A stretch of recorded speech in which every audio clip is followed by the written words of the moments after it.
चलिए स्टार्ट करते हैं आज के सेशन में।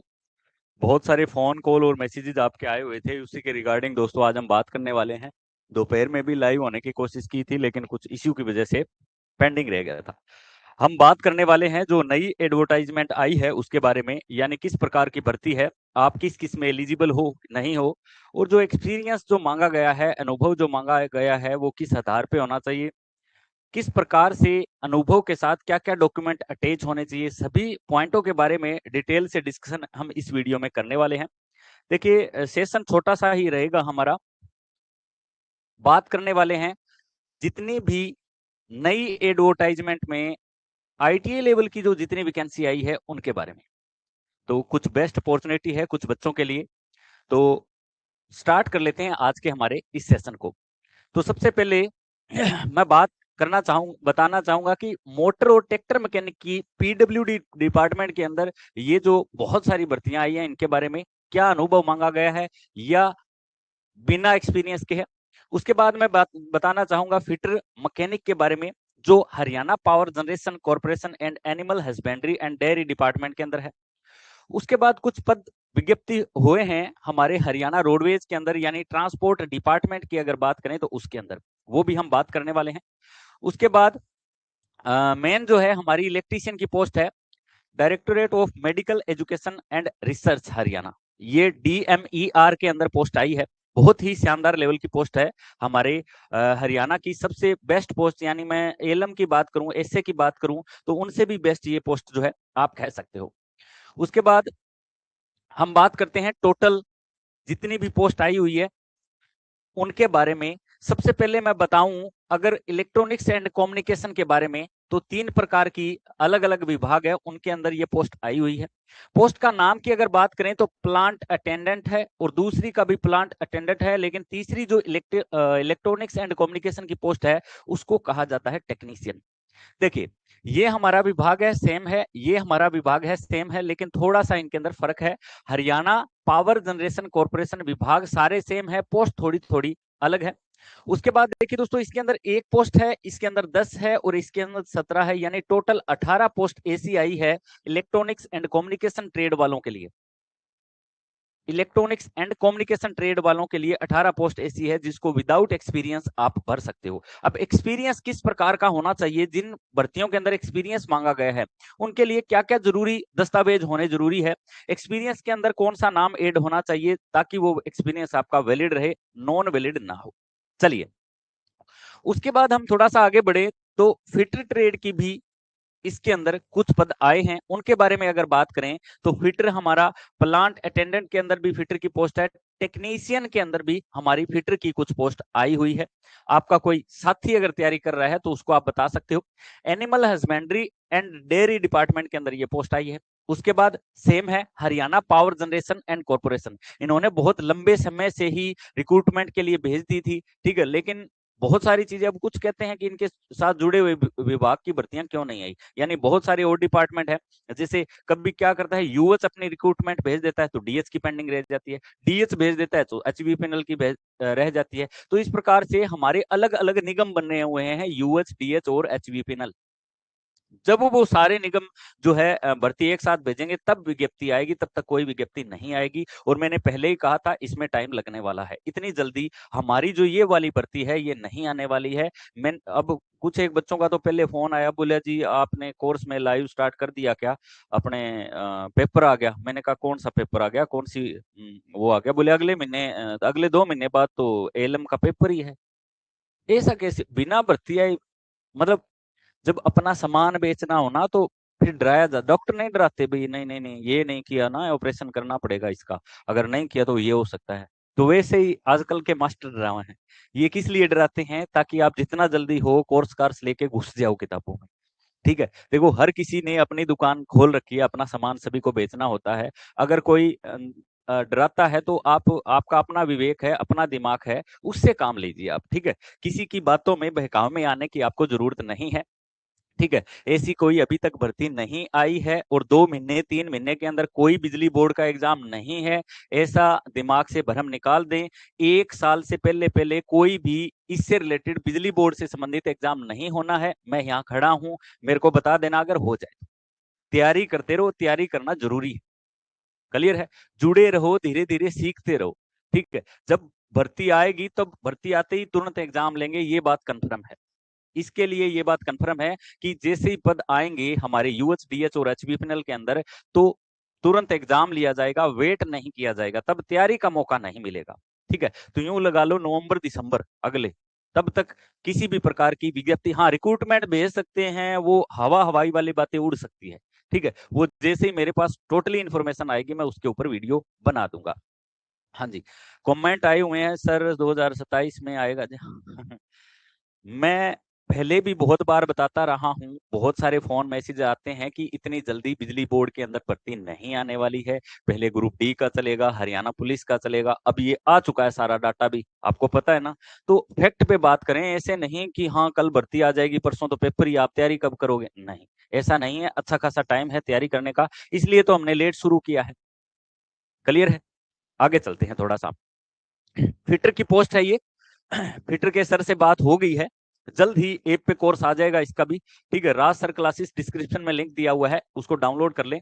और ये पीडीएफ जो है ना, इसमें क्या क्या जरूरी दस्तावेज है, ये मैं व्हाट्सएप ग्रुप का लिंक भी डिस्क्रिप्शन में दिया हुआ है, ज्वाइन कर लें।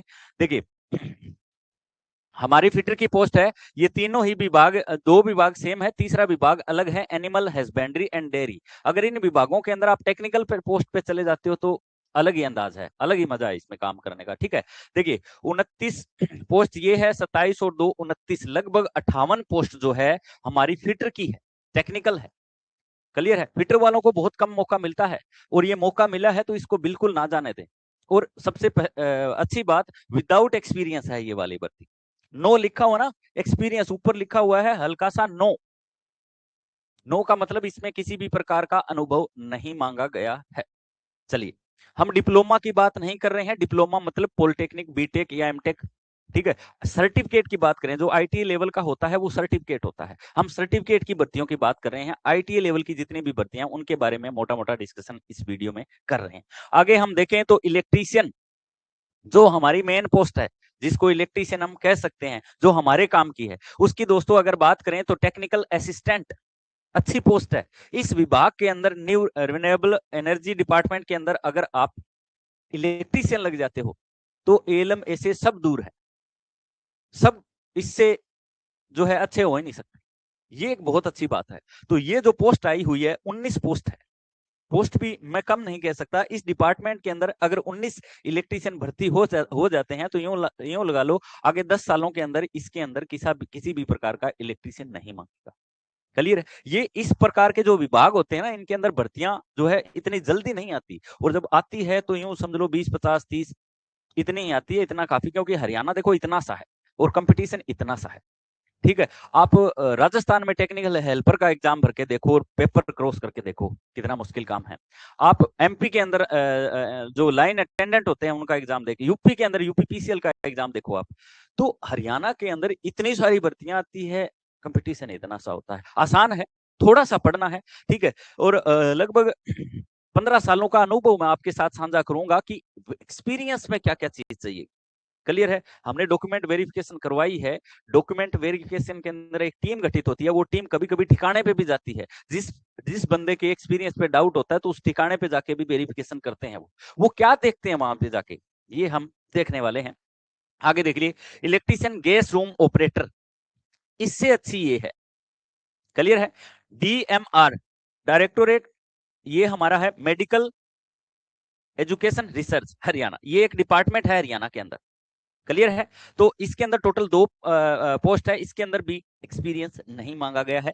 इलेक्ट्रीशियन की मैकेनिक नाम से पोस्ट है, animal husbandry and dairying 2 post ये है। कुल मिला के अगर बात करें तो 19 और 2 21 और 2 हमारी 23 पोस्ट टोटल जो है वो इलेक्ट्रीशियन की है।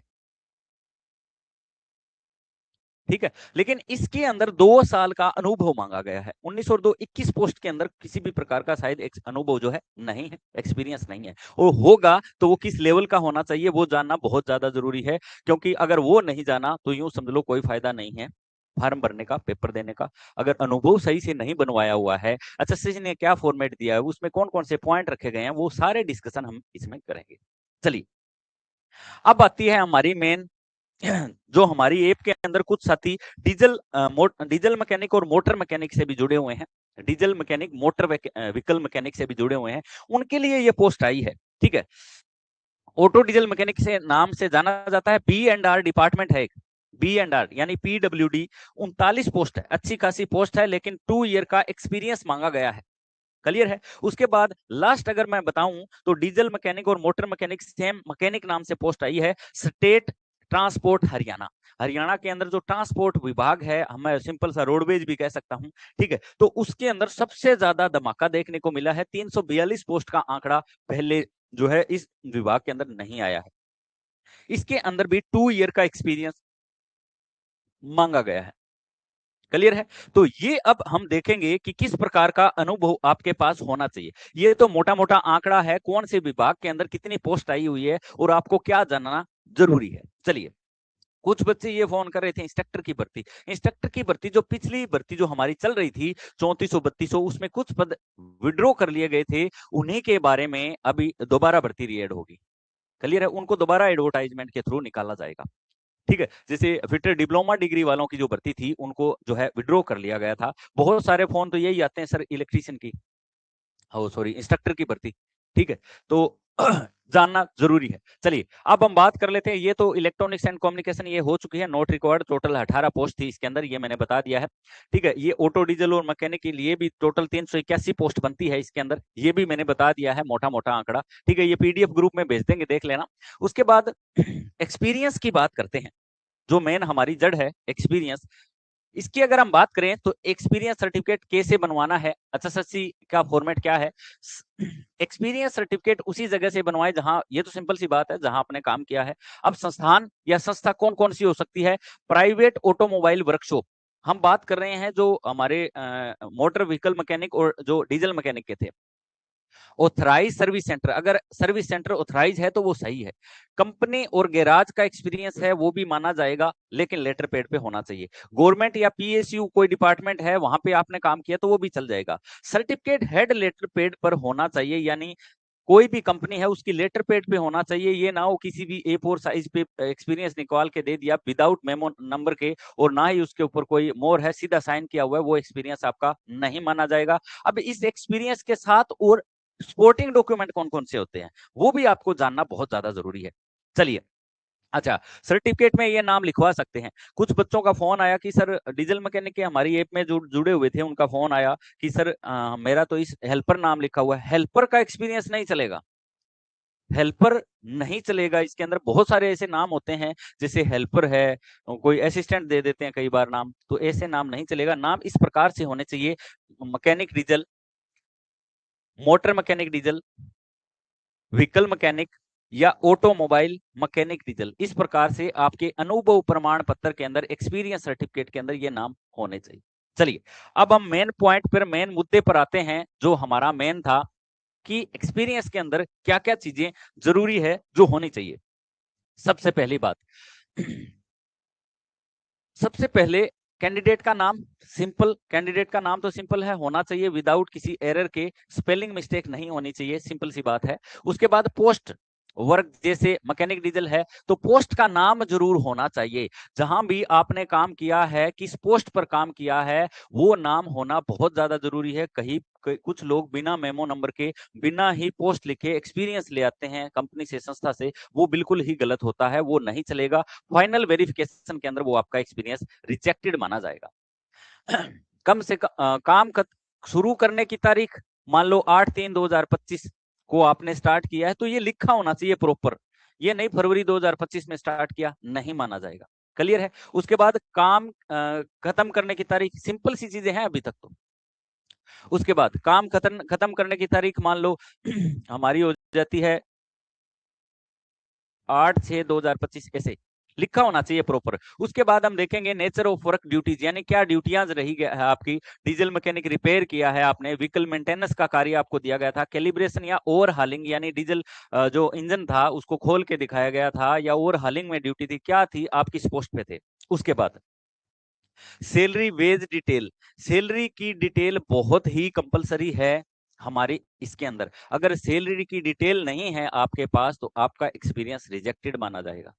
सैलरी की डिटेल, वो डिटेल दो तरीकों से होती है। एक बैंक स्टेटमेंट, अगर बैंक स्टेटमेंट है तो आप 100% श्योर हो आपका अनुभव प्रमाण पत्र सही है।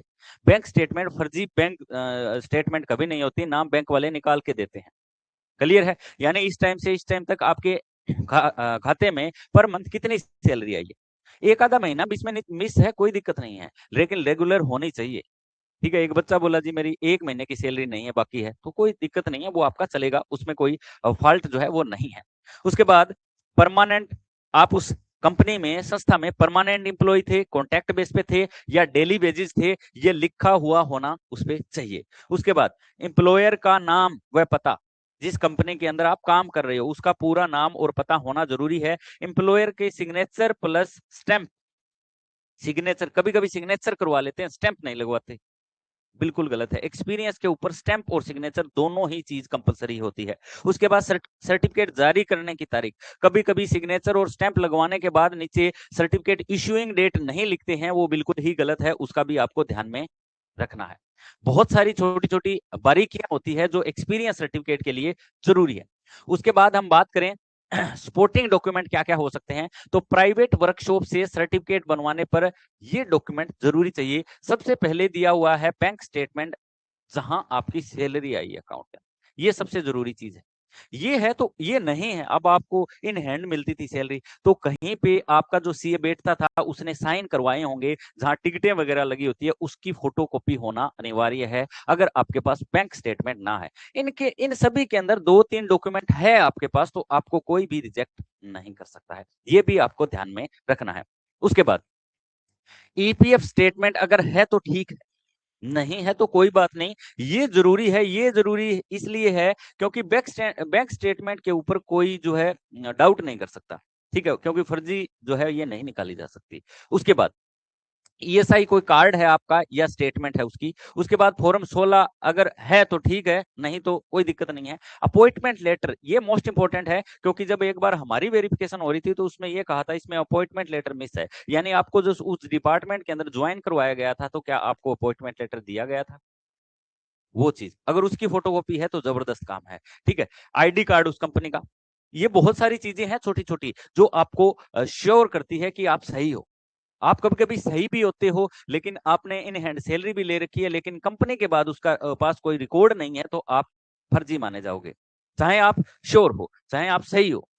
Workshop GST registration, trade licence copy, ये भी कंपनी का होना बहुत जरूरी है, अगर है तो बेस्ट है। कई बार हम लोकल शॉप पे काम करते हैं तो टिन नंबर वगैरह उनका होना जरूरी है, उनका जीएसटी नंबर होना जरूरी है। जब लोकल जगह काम करते हैं, जब वो मंथली सैलरी देते हैं तो एक रजिस्टर बना होता है उनका सीए की तरफ से, वो रजिस्टर के ऊपर आप टिकट वगैरह लगी होती है उस पर सिग्नेचर करवाते हैं तो वो आपका वैलिड माना जाता है। बिना सपोर्टिंग डॉक्यूमेंट प्रूफ के सर्टिफिकेट रिजेक्ट हो सकता है, ये सिंपल सी बात है, मैंने बता दी। एक्सपीरियंस सर्टिफिकेट के अंदर क्या क्या चीजें आपके पास होनी चाहिए। चलिए, उसके बाद हम मिलते हैं अगले सेशन में।